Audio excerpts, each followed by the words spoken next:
Աննոյիսյան արդեն բավական ժամանակ է մեկնարկել ընտրությունները, խնդրում ներկայացրեք այս պահի դիտությամբ ձեր դիտարկումները, ինչ արձանագրումներ եք արել ահազանգերի խախտումների վերաբերյալ։ Անկախ դիտորդ դաշինքը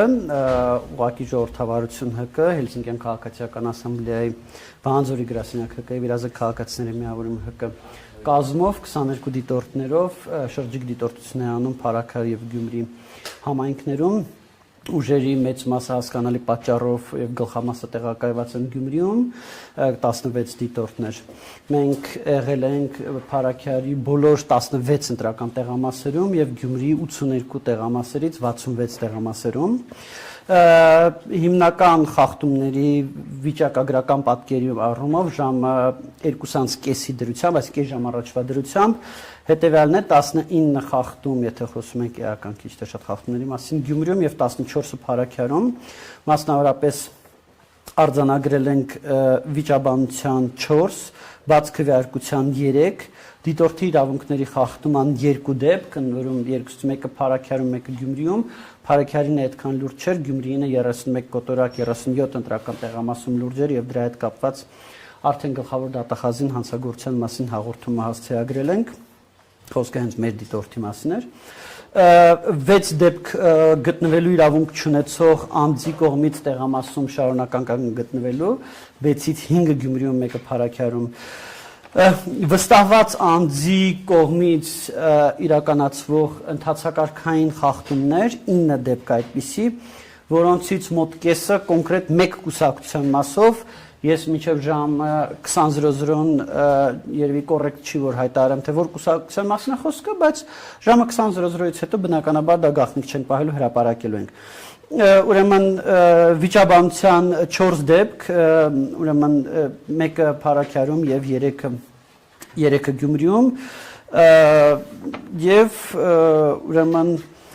քվեաթերթիկ չտալու մի դեպք, այսինքն որ քվեաթերթիկների ամբողջ սպեկտրը չտրվի ընտրողին, մի քվեաթերթիկ պակաս տրվի, նման մեկ դեպք արձանագրել են Գյումրիում 31 կոտորակ մեկ տեղամասում եւ բայց այդ տեղամասում կասկած կա, որ այդ դեպքը, որ այդ երևույթը պարբերական բնույթ է կրել, որտեղ մեր արձանագրելուց հետո ընտրողներ հայտնվեցին, որոնք որ ասցին, որ իրանք էին պակաս քվեաթերթիկը ստացել ու ոնց որ թե հենց կոնկրետ մի կուսակցության քվեաթերթիկ են պակաս ստացել։ Եվ ինչ որ առումով էպիկ դեպք 31 կոտորակ 70 ընտրական տեղամասում քվեարկության կտրոնի հափշտակության դեպք։ Այս դեպքով նույնիսկ ոստիկանները փորձեցին հետապնդել քաղաքացին հափշտակել էր ինքն իր քվեարկության կտրոնը,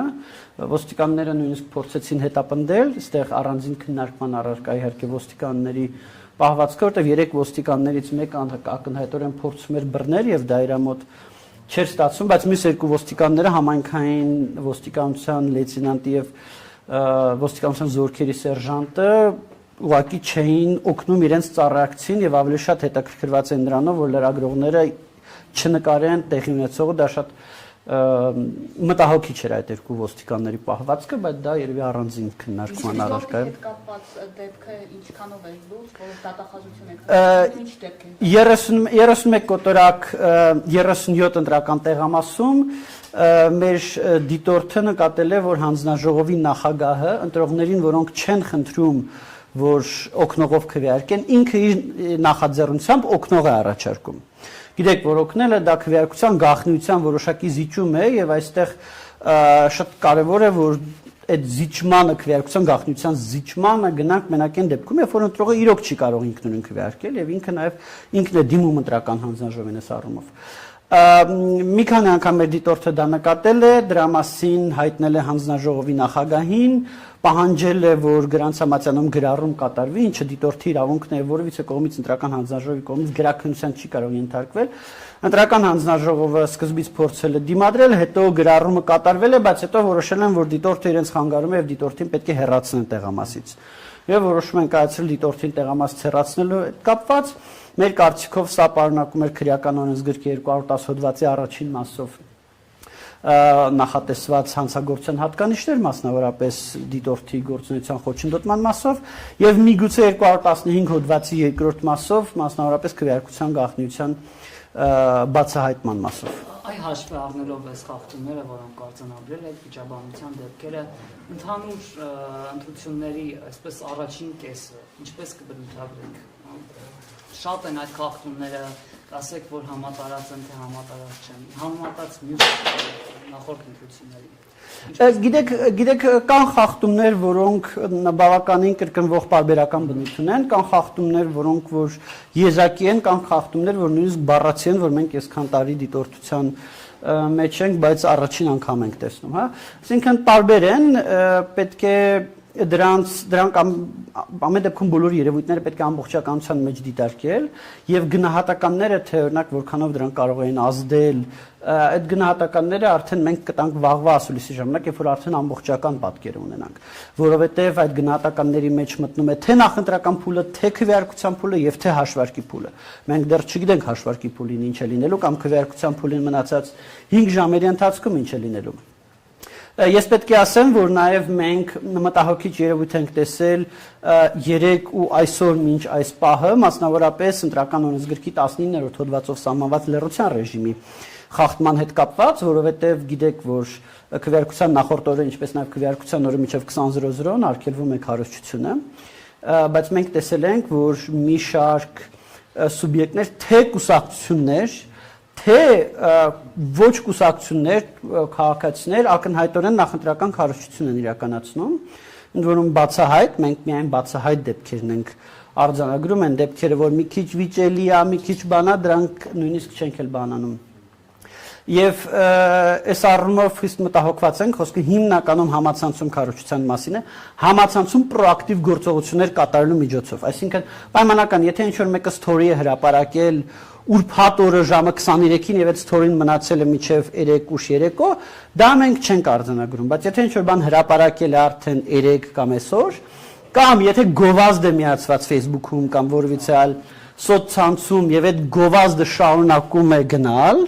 քաղաքական գովազդ, հա։ Սրանք մենք համարում ենք խախտումներ եւ սա մենք տեսել ենք այդ թվում նաև տեսել ենք որոշ զանգվածային լրատվության միջոցների կողմից սրա հետ կապված մի դիմում մենք արդեն ուղղել ենք ընտրական հանձնաժողով որպիսի վարչական իրավախախտումների վերաբերյալ օրենսգրքի 40.1 հոդվածով արդ նախաձեռնեն եւ արձանագրեն խախտումը եւ նաև դիմեն վարչական դատարան պատասխանատվություն ենթարկելու մասով, բայց դրանից հետո դիմումը ներկայացնելուց հետո էլի ենք նման դեպքեր արձանագրում, ենթադրում որ առնվազն եւս մեկ այդպիսի դիմում կներկայացվի։ Ամեն դեպքում ամենակոպիտ խախտումը ըստ ինչպես այն տեղամասում ասացիք, հանձնաժողովի նախագահի հետ կապված միջադեպ։ Գիտեք, այս պահին ես արդեն կդժվարանամ ասել Իմ կարծիքով ամենախնդրահարույցը ամեն դեպքում Գյումրի 31/37 եւ 31/70 տեղամասերն էին 31/70-ում անընդհատ լարված իրավիճակ է ստեղծվում եւ անընդհատ նույնիսկ մանր հարցերի շուրջ լարումներ են լինում, տենց լեզվակռիվներ են լինում Բայց խնդրահարույց տեղամասերը ցավոք սրտի միայն այդ երկուսը չեն։ Ամեն դեպքում հանցագործության վերաբերյալ հաղորդում կամ իրադարձություն, որի հետ կապված որ մենք կարծում ենք որ այդտեղ հանցագործության հատկանիշներ կան, տեղի ունեցել այդ երկու ընտրական տեղամասերում։ Այսքան տարի ընտրություններ եք դիտարկում, դիտորդների այս չափ մեծ քանակ երբևէ արձանագրել եք տեղական ընտրությունների մասին խոսքը։ Գիտեք, մենք դիտորդների տարբեր քանակներ ենք արձանագրել, եղել է ավելի շատ, եղել է ավելի քիչ, բայց այստեղ մենք պետք է հստակ տարանջատենք դիտորդներին եւ կեղծ դիտորդներից, որովհետեւ ամեն մեկը չէ, որ դիտորդի վկայական է կրում, իրեն մենք կարող ենք համարել անաչառ դիտորդ, որովհետեւ անաչառ դիտորդը ենթադրում է, որ ինքը խստագույնս պահում է չեզոքության կանոնները, որ ինչ որ առումով լրատվամիջոցներին համանման, հա, խստագույնս պահպանում է չեզոքության կանոնները, չի աջակցում բացահայտ կամ ծպտյալ, չի աջակցում ինչ որ այս կամ այն ունենք որոշակի նաև տեղեկություններ անուղակի, որոնք ցույց են տալիս ընտրակաշարքի վերաբերյալ եւ հետեւապես մենք կարող ենք պնդել, որ այդ երևույթները իրապես Գյումրիում տեղի են ունեցել Այդուհանդերձ մենք իհարկե չենք կարող պնդել, որ այդ երևույթները, որ այդ արարքները կատարել են հենց այն անձինք, որոնց դա մեղսագրվում է, ոչ կարող ենք դա հաստատել, ոչ կարող ենք դա հերքել։ Ինչ վերաբերվում է բուն այդ գործողությանը, պետք է ասեմ, որ ընտրական այդ հանցագործությունները, բարեգործության արգելքի խախտումը եւ ընտրակաշարք տալը, ըստ էության բարեգործության արգելքի խախտումը 18 թվականին է քրեականացվել, քանի որ դա մեր գնահատմամբ ընտրակաշարքի որոշակի դրսևորում է, հա, ընտրակաշարքի ձև է։ Դրա համար այդ արարքը քրեականացվել է, որտեղ ինքը իր այությամբ շատ նման է ընտրակաշարքին։ Այդ արարքները հանդիսանում են ծանր հանցագործություններ, դրանց հետ կապված դրանց դեմ պայքարի մասով իրավապահները օգտվում են օպերատիվ հետախուզական միջոցառումների ամբողջ սպեկտրից, ամբողջ գործիքակազմից եւ պետք է պայքարեն այդ հանցագործությունների դեմ, պետք է պայքարեն օպերատիվորեն, միաժամանակ իհարկե պետք է զգուշ գործեն, որպեսզի իրենց պայքարի արդյունքում անհամաչափ վնաս չհասցնեն ընտրական բնականոն գործընթացին։ Այս առումով իհարկե դժվար է տենց միարժեք դիագնոզ դնել, թե որտեղ է ոսկյա միջինը այդ երկուսի եւ արդյոք հակակոռուպցիոն կոմիտեն հենց այդ ոսկյա միջինում էր, թե մի քիչ էս կողմ կամ մի քիչ այն կողմ էր, բայց օրինակ որպես ինդիկատոր կարող եմ ասել, որ ողջունելի է, որ բոլոր այն անձինք ում նկատմամբ ում մեղադրանք ներկայացվեց, բոլոր այդ անձանց մասով այնպիսի խափանման միջոցներ ընտրվեցին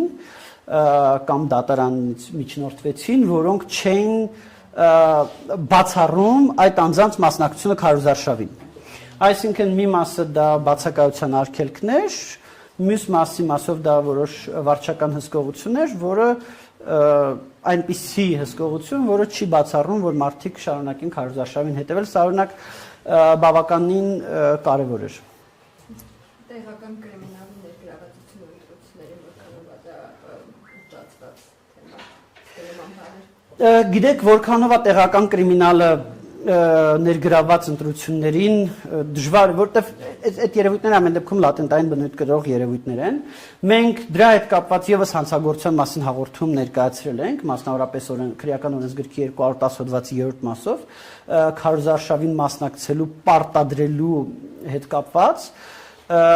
Պետք է ասեմ, որ մենք որոշակի ինդիկատորներ ունենք, որոնք վկայում են, որ այո կրիմինալը ընտրությունների նկատմամբ անտարբեր չի, հա, գոնե այսպես ձևակերպեմ այս պահի դրությամբ, որովհետև ինչ մենք դիտարկեցինք, հենց մի քիչ առաջ մենք տեսանք, որ տեսեք մենք մի հետաքրքիր ինդիկատոր ունենք, որը հիմնական քաղաքներում է գործում, դա առավոտյան մասնակցությունն է։ Եթե ինչ-որ միտեղ մենք տեսնում ենք առավոտյան մինչև ժամ 11:00 մասնակցության շատ բարձր ցուցանիշներ, քաղաքային բնակավայրերում, գյուղերում դա կարող է լինել, որտեղ կախված սեզոնից գյուղացիները երբեմն ուզում են, հա, շուտ քվեարկեն եւ գնան օրինակ իրենց արտերը, իրենց գյուղատնտեսական զբաղմունքով զբաղվել, բայց քաղաքներում որպես կանոն կիրակի առավոտյան մարդիկ նախընտրում են քնել։ Եվ երբ որ տեսնում ենք մասնակցության պիկեր առավոտյան ժամերին, դա մեր համար ինդիկատոր է, որ ենթադրաբար ինչ որ խնդրահարույց երևույթ կա։ Ընդ որում միշտ այդ մասնակցության պիկերը կորելացվում են այլ խնդրահարույց երևույթների հետ եւ դրա համար է որ մենք հանգիստ կարողանում ենք ասել որ այդ առավոտյան ժամերին մասնակցության պիկը խնդրահարույց արդեն իսկ նշանակում է որ այդտեղ ինչ որ խնդիրներ կան որոնք կարող ավելի ուշ երևան, կարող չերևան, բայց հաստատ կան։ Եվ մենք տեսնում ենք որ այն թաղամասերում որտեղ որ հայտնի է որ առավել կրիմինալիզացված թաղամասեր են, հա, տենց կրիմինալ է թաղամասերում ավելի ավանդաբար ավելի ներկայացված է, այդ թաղամասերում առավոտյան ժամերին որոշակի մասնակցության ուրեմն բարձր ցուցանիշ կար։ Նորմալ այդ թաղամասերում կային տեղամասեր, որտեղ մասնակցությունը կրկնակի ավելի շատ էր, քան միջին ցուցանիշը Գյումրիում, ավելի քան կրկնակի, ավելի շատ էր, քան միջին ցուցանիշը Գյումրիում։ Դե եթե ես հիմա ասեմ որ թաղամասը մարդիկ միանգամից գլխի կգնեն թե որ տեխնացուի հետ է դա ասոցիացիան դրա համար թույլ տվեք դա էլ երեկոյան ժամը 8-ից հետո ասել որ չստացի որ քարոզում կամ հակաքարոզ եմ անում բայց մեր համար մեղմ ասած տարօրինակ է որ այն թաղամասում որտեղ որ կրիմինալ ավանդաբար ներկայացված է առավոտ գիշերով մարդիկ կիրակի առավոտյան մարդիկ շտապում են ընտրական տեղամասեր, հա կշտապում են ավելի շատ, քան միջինում այլ գյումրեցիները։ Սա մեր համար ինդիկատոր է, որը վկայում է, որ այդ կրիմինալը ուրեմն ինչ որ բան անում է, որովհետև ինչի են հաճախ ընտրությունների վրա ապօրինի միջամտություն ունեցողները հենց հանգեցնում առավոտյան բարձր մասնակցության, որովհետև իրենք ունենում են իրենց ենթակա, ենթարկեցված էլեկտորատ, եւ այդ ենթարկեցված էլեկտորատին իրանք փորձում են առավոտ շուտ առավելագույն մասն այդ էլեկտորատի առավոտ շուտ բերել տեղամաս, որպիսի հետո միջև քվեարկության ավարտը, միջև տեղամասերի փակվելը ավելի շատ ժամանակ ունենան, որ տենան ով չեկավ իրենց ենթարկեցված էլեկտորատից, որ շատ ժամանակ ունենան այդ մարդկանց գտնեն բերեն։ Եվ նաև սա է պատճառը, որ առավոտյան եւ ես պետք է համացան համար ասեմ, օրինակ միջև 18 թվականի հեղափոխությունը առավոտյան մասնակցությունը շատ ավելի բարձր էր, քան 18 թվականից հետո, շեշտակի ավելի բարձր էր։ Այսինքն սա առավոտյան մասնակցությունը քաղաքային բնակավայրերում դա հստակ ինդիկատոր է մեր համար։ Այսինքն եթե ժամը 14-ի դրությամբ քվեարկությանը Գյումրիում մասնակցել է 25255 ընտրող, սա ձեր ասածի տրամաբանության շրջանակներում է։ Տեսեք, իմ ասածը վերաբերվում է առանձին վերցրած հատվածներին Գյումրիին։ Մենք վերցրել ենք, նայել ենք թե առավոտյան ժամը 11-ին միջին ցուցանիշը ինչպիսին էր, եւ տեսել ենք թե որ տարածքներում այդ միջին ցուցանիշից էապես ավելի բարձր մասնակցությունը։ Ու տեսել ենք որոշակի կորելացիա, որ հենց այն տարածքներում, որտեղ ինչ որ կրիմինալի ավելի բարձր ավանդական ներկայություն կա։ Այդ կորելացիան ենք մենք տեսել։ Այս դեպքում այլ ռեսուրսի չարաշահում է ստացված, այո։ Դες դեպքում կրիմինալ ռեսուրսի չարաշահում, եթե տենց եզրույթ հնարավոր է, ինչ վերաբերվում է վարչական ռեսուրսի չարաշահման, ապա վարչական ռեսուրսի չարաշահման մենք մի շարք դեպքեր նկատել ենք նախընտրական քարոզարշավի փուլում, դրանք թե զանցանք պարունակող դեպքեր էին եւ դրանց մասով մենք դիում ենք ներկայացրել ընտրական հանձնաժողովներին, որ վարչական իրավախախտումների վերաբերյալ օրենսգրքի 40 պրիմ 8 հոդվածով այդ հոդվածի երկրորդ մասով ուրեմն վարույթներ սկսեն եւ նաեւ արձանագրել ենք մի դեպք, որը մեր գնահատմամբ պարունակում էր հանցական